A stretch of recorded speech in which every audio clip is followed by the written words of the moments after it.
PPS RRB 2025 एक ऐसा examination जिसका इंतज़ार बैंकिंग एस्पिरेंट जो भी बैंक की प्रिपरेशन कर रहे हैं बहुत बेसब्री से कर रहे होते हैं। सवाल ये है कि नोटिफिकेशन कब आ जाएगा, राइट? परीक्षाएं कब होंगी? परीक्षाएं कब होंगी ये तो आईबीपीएस ने पहले से ही अपने कैलेंडर में बता के रखा हुआ है। नोटिफिकेशन कब आएगा इसकी चर्चा एक बार जल्दी से हम लोग यहाँ पर कर लेंगे। और आज की इस पर्टिकुलर वीडियो में आपको आरआरबी को लेकर के जितने भी आपके डाउट्स एंड ऑल हैं वो आपके सारे यहाँ पर क्लियर हो जाने वाले हैं अगले 15 मिनट में। ठीक है बच्चों, तो आइए शुरुआत करते हैं आज हमारी इस पर्टिकुलर वीडियो की, जो कि काफ़ी फ्रूटफुल रहने वाला है। वीडियो अगर अच्छा लगे तो प्लीज़ गुजारिश है आप लोगों से अपने दोस्तों तक इसको जरूर पहुँचाएं बच्चों। ठीक है, बढ़ते हैं आगे की तरफ। सबसे पहले चलते हैं हम लोग यहाँ पर नोटिफिकेशन का डेट यहाँ पर। ठीक है, अगर मैं बात करूँ नोटिफिकेशन, तो आरआरबी का जो नोटिफिकेशन हुआ करता है लगभग ये 2 महीने का एक अंतराल होता है नोटिफिकेशन से एग्जामिनेशन तक के बीच में। ठीक है ना, तो बता दूं आप लोगों को कि लास्ट ईयर अगर हम जाएं तो वहां पर 7 जून को नोटिफिकेशन देखने को मिला था। ठीक है ना, 7 जून को नोटिफिकेशन देखने को हम लोग को मिला था, राइट? तो जो परीक्षाएं थी वो आपकी 3 अगस्त को, ठीक है ना, तो 3 अगस्त को आपको परीक्षाएं देखने को इसकी मिली भी थी हम लोग को। ठीक है, तो अब इस बार चूंकि अगर हम बात करें जो पहले से ही फिक्स है, पहले से ही हमको पता है, ठीक है, कि जो इसकी परीक्षाएं हैं वो 26 यानी 27 किसी डेट पे जुलाई पे यहां पर स्टार्ट हो रही है। क्लियर है बात? तो ये लगाना अंदाजा कि कब ये आ सकता है, तो 2 चीजें 31 मई या फिर 1 यहां पर जून आपको देखने को मिल जाएगा इसका नोटिफिकेशन। ठीक है, क्योंकि लास्ट टाइम 58 दिनों का गैप तकरीबन देखा गया था। ठीक है, तो ये चीज अब पहले से आपको पता चल चुकी है कि नोटिफिकेशन भाई इस समय पे आ जाना चाहिए। तो आप भी ये सोच के चलो कि आज जब मैं 25 अप्रैल में हूं तो मेरे पास पूरा मई है, जून है, जुलाई, 3 महीने तकरीबन मेरे पास है। करीबन आई थिंक आज से 95 दिन केवल बाकी रह गए हैं। और कहने में लग रहा है कि हाँ 95 दिन है, लेकिन हाँ ये कब गुजर जाते हैं किसी को पता नहीं चलता है, किसी को पता नहीं चलता है। ठीक है, आगे बढ़ता हूं बच्चों। ये आपकी कुछ महत्वपूर्ण तिथियां, अगर किसी को नहीं पता है तो बिल्कुल एक बार देख लेंगे कि जो ऑफिसर्स के लिए पीओ का जो एग्जाम है 27 जुलाई से शुरू हो जाने वाला है, और जो इसका मेंस एग्जाम है वो 13 सितंबर में बच्चों। ठीक है, यहां पर देखिए, और आपकी जो ऑफिस असिस्टेंट का है 30 अगस्त को इसका प्रीलिम्स शुरू है और 9 नवंबर को इसका मेंस है। तो डेट्स यहां पर बिल्कुल क्लियर है, आपके पास ये पहले से पता है कि हमारा एग्जाम किस डेट में होने वाला है, कुछ भी लुकअप छिपी यहां पर नहीं है। ठीक है, आगे बढ़ता हूं बच्चों। यहां पर ये अगर आप देख रहे हैं, ये पूरा चार्ट मैंने पहले आपको दिखाई दिया, ये वाला चार्ट, ये सेम चीज मैंने यहां पर उतारी हुई, आप इसका स्क्रीनशॉट एक बार ले सकते हैं अगर चाहें तो। ठीक है, नेक्स्ट आगे की तरफ बढ़ते हैं तो कुछ वैकेंसी ट्रेंड की बात कर लेते हैं, which is very important to us, right? अगर मैं वैकेंसी ट्रेंड की बात करूं तो 2022 में 8,106, और आपका 2023 में 8,612, 24 में 10,181, और उम्मीद यही लगाई जा रही है कि 10,000 प्लस वैकेंसीज आपको देखने को मिल सकती हैं। कयास यही लगाए जा रहे हैं। ओके बच्चों, क्लियर है बात करिए। यहां पर आगे की तरफ मैं बढ़ता हूं, होप फॉर द बेस्ट। सबसे पहले चलते हैं कि एलिजिबिलिटी क्राइटेरिया क्या है। 2 तरीके से एलिजिबिलिटी क्राइटेरिया को हम लोग यहां पर देख रहे होते हैं। पहला तो एक एज के पॉइंट ऑफ व्यू से, दूसरा एजुकेशन के पॉइंट ऑफ व्यू से। ठीक है बच्चों, समझना है यहाँ पे। तो मैं बढ़ता हूं आगे की तरफ। यहां पर आपका जो एज क्राइटेरिया है क्लरिकल एग्जामिनेशंस के लिए वो 18 से 28 वर्ष है, पीओ का 18 से 30 वर्ष है। और क्वालिफिकेशन की बात की जाए, चाहे क्लरिकल हो या फिर आपका पीओ एग्जामिनेशन हो, दोनों के लिए आपका यहां पर स्नातक होना जरूरी है। परसेंट का कोई भी बार नहीं, किसी भी मान्यता प्राप्त यूनिवर्सिटी से आपका ग्रेजुएशन होना जरूरी होता है बच्चों। ठीक है, परसेंटेज का कोई बार नहीं है। हम चलते हैं एग्जाम स्टेजेस को देखते हैं। क्लरिकल लेवल पर आपको 2 स्टेज देखने को मिलती हैं, एक प्रीलिम्स की परीक्षा, दूसरी मेंस की परीक्षा। प्रीलिम्स की परीक्षा आपको यहां पर पास करनी होती है, तब आप मेंस पे आ रहे होते हैं। ठीक है, मेरिट जो बनती है वो केवल मेंस के मार्क्स से बनती है आरआरबी क्लरिकल लेवल पे। ओके, पीयू लेवल पे अगर मैं जाऊं, ठीक है, तो यहां पर आपको 3 चरण होते हैं। प्रीलिम्स क्वालिफाई किया तो मेंस गए, मेंस क्वालिफाई किया तो इंटरव्यू है। फाइनल मेरिट जो बनती है मेंस प्लस इंटरव्यू के लिए यहां पर के साथ यहां पर बन रही होती है। ठीक है, और बहुत अच्छा मौका होता है, क्योंकि सबसे अच्छी बात है कि आरआरबीज में आपका जो इंग्लिश सब्जेक्ट है उसकी जगह आप हिंदी चुन सकते हो, अगर आप हिंदी क्षेत्र से हो, है ना, जहां पर आपको इंग्लिश में प्रॉब्लम आ रही है तो आप हिंदी भाषी क्षेत्र से, तो आप वहां पर हिंदी को अटेम्प्ट कर सकते हैं। और हिंदी को अभी से क्विज लगाना शुरू करो, अब अगर महीने भर पहले लगाना शुरू करोगे तो शायद आप अच्छा परफॉर्म नहीं कर पाओ, लेकिन अभी से अगर आप लगाना शुरू करोगे तो डेफिनेटली अच्छा परफॉर्म कर सकते हो बच्चों लोग, ठीक है ना। आगे बढ़ते हैं हम। परीक्षा का पैटर्न क्या है यार, ये तो जान लो परीक्षा का पैटर्न, क्योंकि लास्ट ईयर परीक्षा का पैटर्न में कुछ तब्दीली देखने को मिली थी, ठीक है। क्या मिली थी वो देख लो एक बार फटाफट, ठीक है। प्रीलिम्स एग्जामिनेशन जो आप यहां पर देख रहे हैं, ठीक है, वहां पर आपको 2 सब्जेक्ट ही पूछता है, रीजनिंग, न्यूमेरिकल एबिलिटी। यहां पर इंग्लिश नहीं पूछा करता है, ये बात ध्यान रखना बच्चों। रीजनिंग में 40 क्वेश्चंस 40 मार्क्स के लिए, मैथ में 40 क्वेश्चन 40 मार्क्स के लिए। पहले क्या होता था, एक क्यूमुलेटिव टाइमिंग होता था 45 मिनट का, लेकिन अब उसका जो पैटर्न कर दिया है उसने सेक्शनल टाइम को भी बांट दिया है। रीजनिंग को उसने यहां पर 25 मिनट दिए हुए हैं और मैथमेटिक्स को उसने 20 मिनट दिए होंगे। थोड़ा सुनने में अजीब लग रहा है, लेकिन हाँ सबके लिए है, जो आपके लिए वो सबके लिए है। तो आपको मैथमेटिक्स में कमांड अच्छी करके चलनी पड़ेगी, रीजनिंग में कमांड इतनी अच्छी करके चलनी पड़ेगी कि आपका कोई भी नंबर मिस नहीं हो। तो 45 मिनट ओवरऑल आपको मिलते हैं, लेकिन सेक्शनल डिवाइड है। और 80 यहां पर आपका क्वेश्चन, 80 यहां पर मार्क्स के लिए। मेंस की अगर बात करूं तो यहां पर reasoning, general awareness, numerical ability, English language या फिर Hindi language, computer knowledge, right. So यहां पर आप देखेंगे कि रीजनिंग में 40 क्वेश्चन है बच्चों और 50 मार्क्स के लिए है, और मिलता कितना है 30 मिनट। आपको 30 मिनट में यहां पर आपको करना होता है, पूरा नहीं करना होता है, मैक्सिमम करना होता है। क्लियर है, क्योंकि ये मेंस एग्जामिनेशन है। आपको जनरल अवेयरनेस में 40 क्वेश्चन 40 मार्क्स के लिए 15 मिनट केवल दिए जाते हैं। थोड़ा सा चैलेंजिंग है, जिसको लेट्स से अगर करंट अफेयर्स ने पिछले 6 से 8 महीने का अगर पढ़ा हुआ है और वो पढ़ा अगर आ गया तो 15 मिनट में आप केवल टिक लगाते चले जाओगे, याद रखिएगा। क्लियर है, तो ये टाइम यहाँ पर थोड़ा सा प्लेइंग है कि यहाँ पर थोड़ा सा आप फंस सकते हो अगर आपने अच्छी तरीके से करंट अफेयर्स या बैंकिंग को नहीं समय दिया हुआ है तो, ठीक है। न्यूमेरिकल एबिलिटी पेपर में 40 क्वेश्चन है 50 मार्क्स के लिए। तो रीजनिंग और आपका मैथमेटिक्स ऐसा हुआ जहां पर 40 क्वेश्चन के लिए 50 मार्क्स दिए जाते हैं, 50 मार्क्स दिए जाते हैं, 30 मिनट इसके लिए भी। और इंग्लिश लैंग्वेज चुनो या फिर हिंदी लैंग्वेज चुनो, आपके पास यहां पर ये क्या है, एक ऑप्शन होता है, विकल्प होता है, ठीक है। तो यहां पर 40 question 40 marks 30 minute. Computer language में 40 क्वेश्चन होते हैं और 20 मार्क्स यहां पर इसका होता है, क्योंकि जो 20 मार्क्स होते हैं वो इनमें 10 डिवाइड हो जाते हैं। सेक्शनल कट ऑफ होती है और ओवरऑल कट ऑफ भी होती है। तो ये मत सोचना कि केवल ओवरऑल कट ऑफ होती है। सेक्शनल कट ऑफ अगर आपका लेट से कि आपने यहाँ पर सेक्शनल क्वालिफाई कर लिया, ओवर नहीं कर पाई, तो फिर कोई मतलब नहीं है। ओवरऑल कर लिया, सेक्शनल किसी कहीं रहेगा 1-2 नंबर से, तो वहां पर भी आपका पास माना नहीं जाता है। ठीक है बच्चों, डन। आगे की तरफ बढ़ते हैं।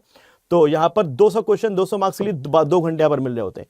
इंटरव्यू की बात की जाए तो the weightage of RRB PO interview, क्योंकि आरआरबी पीयू में ही होता है, in the final selection is 20%। इसका वेटेज यहाँ पर ये रहता है, meaning that 80% of the final score is based on main examination and 20% based on the interview score। ठीक है बच्चों, साफ साफ यहां पर दिया हुआ है, ठीक है।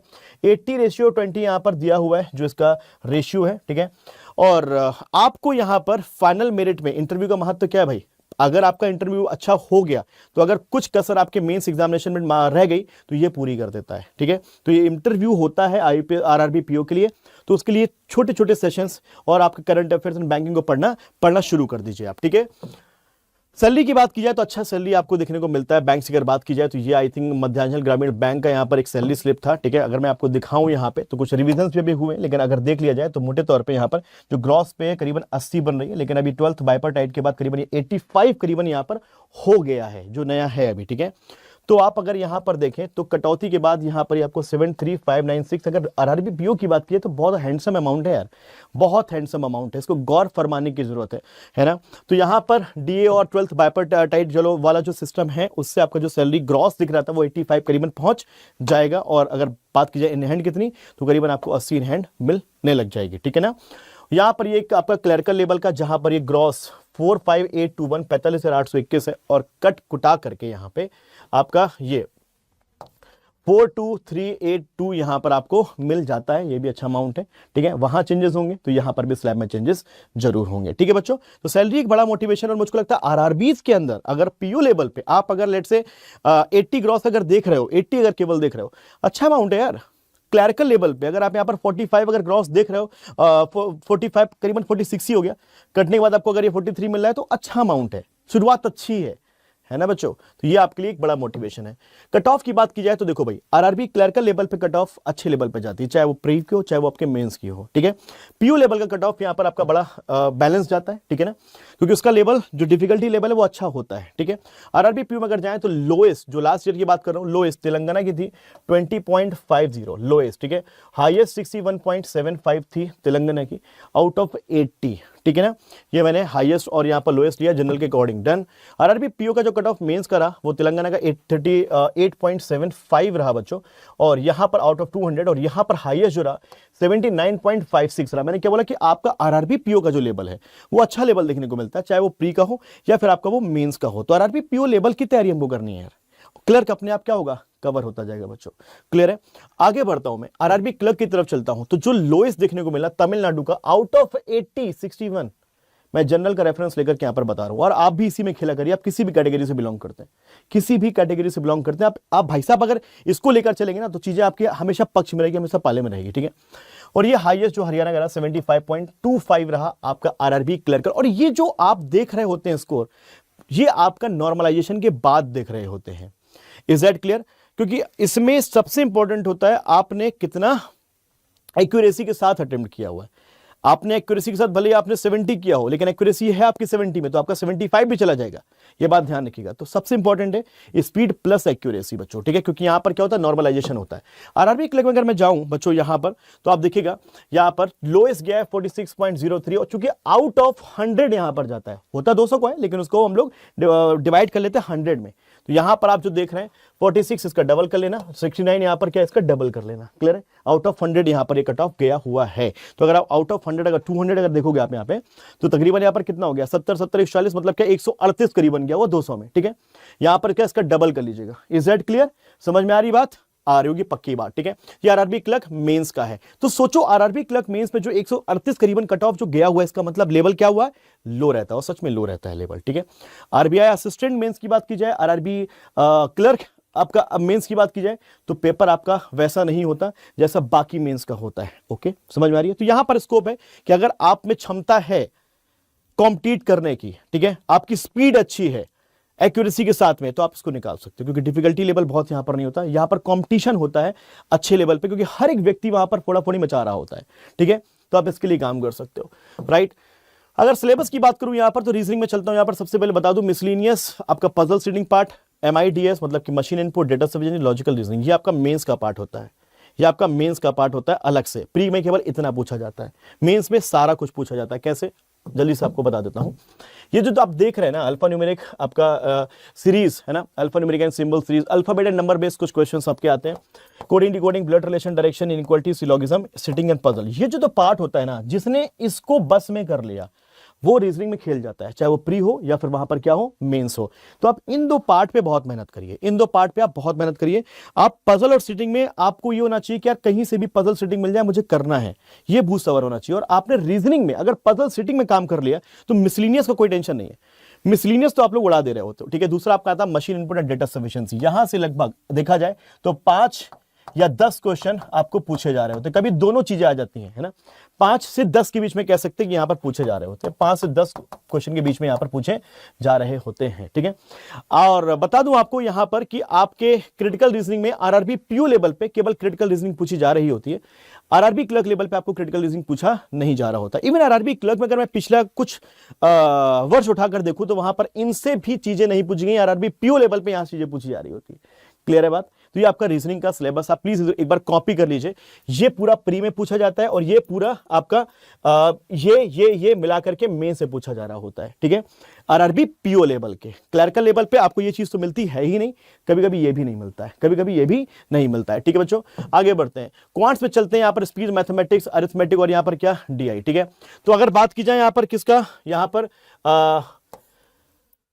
स्पीड मैथमेटिक्स का, तो आप ये देखिए section simplification, approximation, quadratic inequality से बोलते हैं हम लोग, नंबर 3 ये अरिथमेटिक कंप्लीट आपकी यहां पर है और साथ में डेटा इंटरप्रिटेशन। मैथमेटिक्स की शुरुआत होती है यहां से। आपने अगर इसको कैलकुलेशन को अपने बस में कर लिया, आप मैथमेटिक्स का बेस ही कैलकुलेशन है, आप अगर कैलकुलेशन करना सीख जाते हो तो आप उसका उपयोग आपके इस स्पीड मैथमेटिक्स में, अपने अरिथमेटिक में और डीआई में हर जगह हो रहा होता है। फिर आपका जो ये डीआई है वो इनसे है, आप इनको अच्छी तरीके से कवर करिए, चैप्टर वाइज पढ़ते चलिए, बेसिक लेवल से आप हायर लेवल तक इन पर्टिकुलर क्वेश्चंस की प्रैक्टिस करिए। और डीआई इनसे ही मिलकर के बन रही होती है, डीआई इनसे मिलकर के बन रही होती है, तो आपको ये कवर करना होता है बच्चों। अगर बात करूं मैं इंग्लिश की, यहां पर रीडिंग, ग्रामर एंड वोकैब, इसी पे बेस होता है पूरा इंग्लिश आपका। तो ये आपका reading comprehension, cloze test, parajumble, error detection या फिर sentence correction, misspelled, phrase replacement, word swap, word arrangement, fillers, ratio, proportion, match the column, starters. Please इसका एक फोटो ले लीजिए, स्क्रीनशॉट ले लीजिए, आपका कंप्लीट सिलेबस है बच्चों। ठीक है बच्चों, डन। आगे की तरफ बढ़ते हैं, आपका जीए, जहां पर करंट अफेयर्स, फाइनेंशियल अवेयरनेस और स्टैटिक। ठीक है, जहां पर आपको मैं अगर बात करूं यहां पर करंट अफेयर्स की, तो मुझे लगता है कि आप लास्ट 6 to यहां पर 8 मंथ लेकर के चलिए, क्योंकि देखा गया है प्रीवियस एग्जामिनेशंस में आपको यहां तक कभी करंट अफेयर्स पूछा जा रहा होता है। आई थिंक 6 मंथ का मैक्सिमम पूछा जा रहा होता है, अगर थोड़ा बहुत देखा जाए तो वो 8 मंथ का भी जाकर के पूछ सकता है। तो हमको कोशिश करना है कि हम यहां से 2 मंथ को कवर करते चले, रिवाइज करते चले, सीधी बात। ठीक है ना, करंट अफेयर्स आपको पूरे वर्ष कभी नहीं छोड़ना होता है, हर दिन पढ़ना होता है। इसलिए मैं कहता हूं करंट अफेयर्स को अपना टाइम दीजिए ही दीजिए बच्चों। ठीक है ना, दीजिए ही दीजिए, राइट। और बात करें यहां पर क्या, सॉरी, हाँ, करंट अफेयर्स हमारा यहां पर था। ठीक है ना, तो इसमें आप ये मान के चलिए कि 6 to आपका 8 मंथ आपको यहां पर कवर करना होता है। डेली आप यहां पर करंट अफेयर्स के लिए जुड़िए, सुबह आशीष सर पढ़ा रहे होते 7 बजे, जुड़िए, आप अपना समय दीजिए, तकरीबन यहां पर अपना 2 आवर्स डेली बेसिस पर इसको जरूर दीजिए यार, 2 आवर्स डेली बेसिस पर इसको जरूर दीजिए। ठीक है, computer is very important thing, because computer आपका एक सब्जेक्ट होता है जहां पर इसकी वजह से लोग नहीं क्वालिफाई कर पा रहे होते हैं, तो आपको इसको भी लेकर के चलना है। और यहां से आपको 40 क्वेश्चन मिलेंगे, और इसके लिए आप क्विज ले सकते हो। इसके लिए यहां पर जो टॉपिक्स है उसको एक बार पढ़ सकते हो। बैंकर्स अड्डा में जो हमारा एप्लीकेशन है ना, उसमें आपको क्विजेस मिलती है, वहां से क्विज अगर लगाना शुरू कर दोगे अभी से, तो आपका कंप्यूटर वाला प्रॉब्लम खत्म हो जाएगा बच्चों। ठीक है, हिंदी आपका एक पर्टिकुलर सब्जेक्ट के रूप में देखा जाता है, जहां पर अपठित, गद्यांश, समानार्थी और विलोम शब्द, रिक्त स्थान, गद्यांश में रिक्त स्थानों की पूर्ति, वाक्य में त्रुटि, ये वैसे ही होता है जैसा आपका इंग्लिश होता है, बस यहाँ पर हिंदी पूछा जा रहा होता है, हिंदी में पूछा जा रहा होता है। ठीक है बच्चों, तो ये था आपका कंप्लीट। और इन पर्टिकुलर चीजों को कवर करने के लिए हम लोग यहाँ पर सफलता बैच भी शुरू करने जा रहे हैं। जो बच्चा अभी से प्रिपरेशन स्टार्ट करना चाहता है, आप इस बैच के साथ कर लो, क्योंकि प्री भी है, मेंस भी है और इसमें इंटरव्यू भी है बच्चों। ठीक है, जिसका कॉस्ट आई थिंक 1999 का पड़ेगा, अगर आप ये रेफरल कोड यूज करते हो Y261। बात आती है जल्दी से कि किसमें कितना समय दें अभी से सर। ठीक है ना, अगले 2 महीने आपको यहाँ पर रीजनिंग की अगर बात की जाए तो करीबन 3 घंटे आपको रीजनिंग में देने होंगे। ठीक है ना, अगर क्वांट्स की बात की जाए तो आपको 3 घंटे यहाँ पर देने होंगे इनिशियली। ठीक है ना,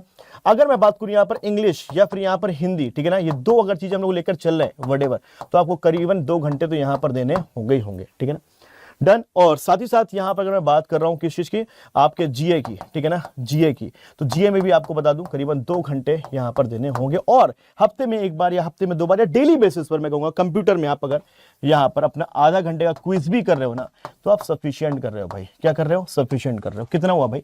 3 3 6 2 8 2 10 10 साढ़े 10 घंटा आसानी से पढ़ा जा सकता है, बांट के पढ़ लीजिए। ठीक है बच्चों, कोई दिक्कत? बाकी हमारी सफलता सीरीज का एक पार्ट जो यूट्यूब में भी चल रहा है, जहां पर मेरी क्लास हो रही है 8 PM, आप रोजाना जोड़ सकते हो इसी चैनल पे 8 बजे रीजनिंग की क्लास मेरी हो रही होती है। और अगर टॉपिक वाइज हमारे साथ जुड़ना चाहते हैं तो सफलता बैच के साथ जुड़िए, जहां पर topic wise let's say alpha numeric series है, तो आपको अल्फा न्यूमेरिक सीरीज का बिल्कुल बेसिक से प्री लेवल, प्री से मेंस लेवल एक साथ कवर कराया जाएगा, ताकि आपको बाद में मेंस की चिंता नहीं हो एग्जाम के बाद में।